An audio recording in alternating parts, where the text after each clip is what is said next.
Assam's worst violence 43 years ago. Voter rolls sparked dark chapter. The epicenter was Nellie in Assam. 2 new reports revisit massacre.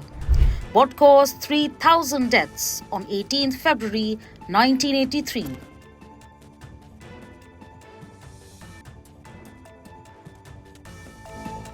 Hello and welcome to another episode of NewsX Explained with me, Vineet Malhotra. Today we look at 2 reports tabled in the Assam Legislative Assembly on Tuesday and the massive historical weight they carry. The reports, one official and one not, are inquiries into the Nellie Massacre, one of the worst instances of mass violence in post-independence India. The issue has picked up steam in the lead-up to the 2026 State Assembly elections in Assam, and so we take you through the lead-up to the tragic Nellie Massacre, the widespread violence, the investigations, and the subsequent political scenario pertaining to one of the darkest chapters in Assam's history. On 18th February 1983, Assam saw one of its deadliest single-day episodes of ethnic violence at the peak of the Assam agitation. To understand the devastation of Nellie, one must first understand the larger political crisis brewing at that time. The Assam agitation, of course, of 1979 to 1985. The agitation was a mass movement led by the All Assam Students Union and other groups, also known as the Assam Movement or the Anti-Foreigners Agitation, demanded that the Government of India detect, disenfranchise and deport illegal aliens. The movement defined a 6-year period of sustained civil disobedience campaigns, political instability and widespread ethnic violence, ending with the Assam Accord of 1985. The widespread movement demanded the identification and deportation of people that they said had migrated illegally from Bangladesh. It was known since 1963 that foreign nationals had been added to the electoral rolls. So when draft enrollments in Mangaldoyi showed a high number of non-citizens in 1979, the ASU decided to campaign for thoroughly revised electoral rolls in the entire state of Assam by boycotting the 1980 Lok Sabha elections. With the agitation seeking to stop voting by people it considered as foreigners, the 1983 State Assembly elections too turned out to be deeply contested and widely opposed by agitators, who argued that elections should not be held until the voter lists were cleansed. Political mobilization, rumors about kidnapping and crimes, land disputes, and an atmosphere of escalating ethnic tensions created a volatile mix.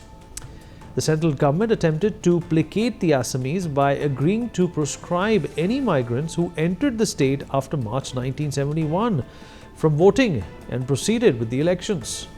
The Assamese, demanding an earlier cut-off date, were hostile to the government's decision, as were the Lalung tribals, who resented the proliferation of Bengali immigrants into their land.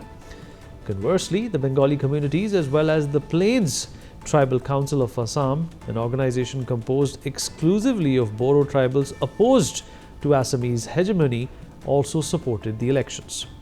And so, the elections scheduled for February 1983 went ahead despite boycott calls, and violence erupted in multiple pockets across Assam. Well, in such a backdrop, long simmering tensions between Tiva villagers and Bengali origin Muslim settlers in the Naugaon-Moregaon belt escalated into a sudden and catastrophic outbreak of violence across 14 villages around Nellie. The massacre in central Assam took place during a 7-hour period on the morning of 18th of February. Most of the victims were children, women and the elderly, who were unable to flee the violence. The violence started in the village of Borburi with several hundred Tivas targeting Nellie and 14 other Muslim majority villages. And according to accounts, as morning came by, a large mob, mostly from local Tiva or Lalung communities as well as other groups, led the attacks. Houses were set ablaze, people chased and killed, and the violence continued for several hours until security forces arrived. Observers as well as investigators documented mass killings, arson, and a breakdown of local policing. The massacre lasted until dusk, with differing reports pegging the death toll at 1,600 and 3,000, even as locals report the number as having been much higher. The massacre ended with the arrival of the CRPF. Many survivors recall that the local police tried convincing the CRPF battalion that there was no violence in the area and that the smoke emitted was due to burning of agricultural waste rather than houses. The survivors also recalled that the local police diverted the battalion to patrol the national highway, suggesting that no road led to the area from where the smoke rose.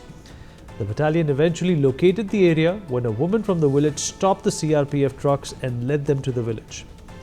In the wake of the violence, two major inquiries attempted to document what happened and why it happened. The Tiwari Commission, headed by Justice Tribhuvan Prasad Tiwari, a retired Guwahati High Court judge, was appointed by the Assam government under the Commissions of Inquiry Act in July 1983. It was tasked with examining the disturbances, identifying administrative lapses, and recommending preventive measures. Meanwhile, the Mehta Commission, chaired by Justice T.U. Mehta, former Chief Justice of Himachal Pradesh High Court, was formed in 1984 by the Assam Rajyik Freedom Fighters Association. It was a non-official civil society-led judiciary inquiry created in response to widespread dissatisfaction over the government's refusal to release the Tiwari report and the perceived lack of an impartial probe. The Tiwari Commission's report, the official inquiry into the violence, is a closely guarded secret with only 3 copies reportedly being in existence. The 600-page report was submitted to the Assam government in 1984 and the Congress government led by Hiteshwar Saikia, who decided not to make it public, and subsequent governments followed suit. The inquiry reportedly goes into extensive documenting of the pattern of violence. The numbers, the timings, the failure of policing, and the sequence of events. The first conclusion of the Tiwari Commission report is that the decision to uphold elections cannot be blamed. Recent reportage states that the report contains a reconstruction of the massacre with casualty figures often cited at 2072, a documentation of displacement with the lakhs rendered homeless in relief camps. The report's recommendations focus largely on administrative and procedural reforms such as better intelligence, faster deployment of forces, relief and rehabilitation procedures, and policing improvements. On the other hand, the Mehta Commission takes a different analytical stance. Rather than focusing on administrative failures, the report emphasizes the political context, especially the effect of holding elections amidst a charged agitation, the election time provocations, and the specific ways political mobilization acted as a catalyst for eruption. The unofficial Mehta Commission, pointing to these constraints and the popular mood, states that the situation was not at all congenial for holding a truly free and fair election, and that the governments, state as well as central, knew it, and the Election Commission ought to have known it as well.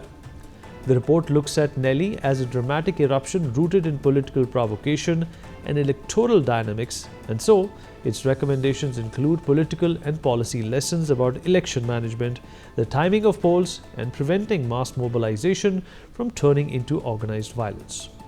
The reports of the two commissions thus complement one another in subject matter, but can be read as offering different accounts of root causes. While the Tiwari Commission stresses administrative failure and immediate triggers, the Mehta Commission focuses on political causation and the role of electoral decision-making. The Tiwari Commission's report, being shrouded in secrecy, has long been questioned by many.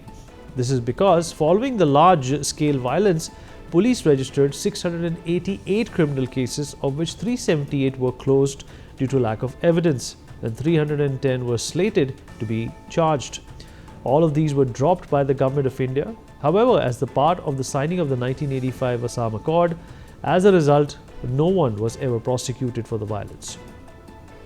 For survivors and human rights advocates, the long secrecy around official reports and the absence of legal redress compounded further suffering. Now, the Assam government, led by Chief Minister Himant Biswa Sharma, has tabled both the inquiry reports, official and unofficial, in the Assam State Assembly. The BJP has long backed the calls to make it public, and a call that has now been reviewed and revived with the tabling of the reports.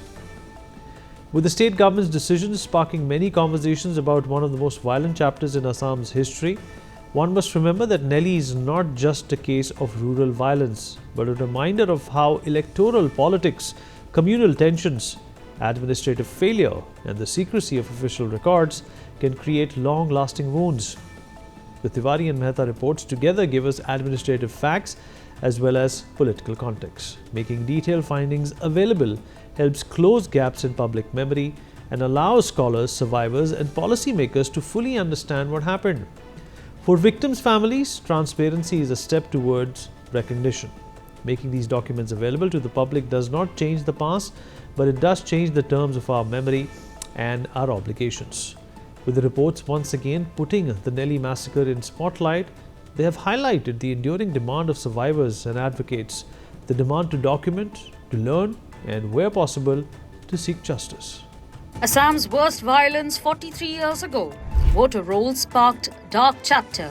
The epicenter was Nellie in Assam. 2 new reports revisit massacre. What caused 3,000 deaths on 18th February 1983?